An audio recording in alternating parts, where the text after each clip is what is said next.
you're known for balancing career, family, and personal growth. What are the sacrifices na hindi po nakikita ng tao ang gusto niyo i-share? Oh, balancing. Sorry, the first part is balancing. Career, family, and personal growth. Oh, okay. Ano yung mga sacrifices, no? Sa lahat, syempre wala namang madali. Walang madali talaga. Nabanggit ko nga kanina dun sa question that, marami ginagawa, how you balance things.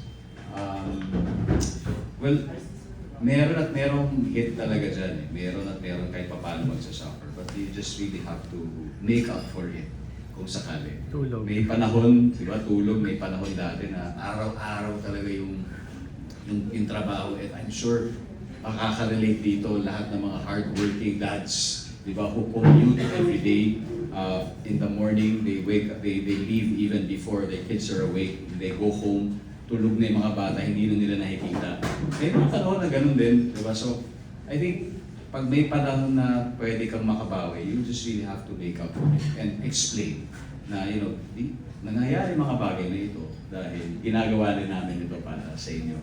Di ba? Pero siyempre, in an ideal scenario, maganda sana talaga balancing ito. So I think it should always be our motivation.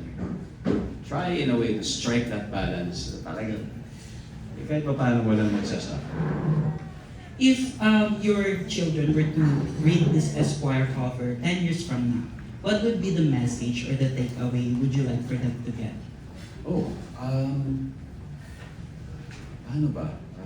Well, sana 10 years from now, available pa yung link. Kaya, pwede ba ako sabihin ko papaprint sana ako kahit isang piraso. Para pag lumaki sila, mabasa nila. Takeaway, well, maybe it was once Father's Day and they featured your dad. And we talked about how a dad should be or how I am as an artist, as a person.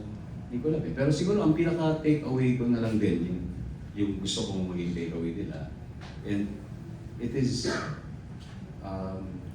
also it's probably defining how the modern father or the modern father is.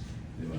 Not saying naman na, hindi naman ibig sabihin na ako yun. But what do we want to achieve as fathers? And para sa akin, it could be a goal na siguro the modern father is someone who is strong yet compassionate. Maybe the modern father is someone who is confident but can also be vulnerable. Maybe the modern father is someone who is protective but can also be nurturing. Siguro yun yung mga takeaways ko kasi while doing the interviews, and maybe hopefully that is also the takeaway that my kids can get 10 years from now. Last question.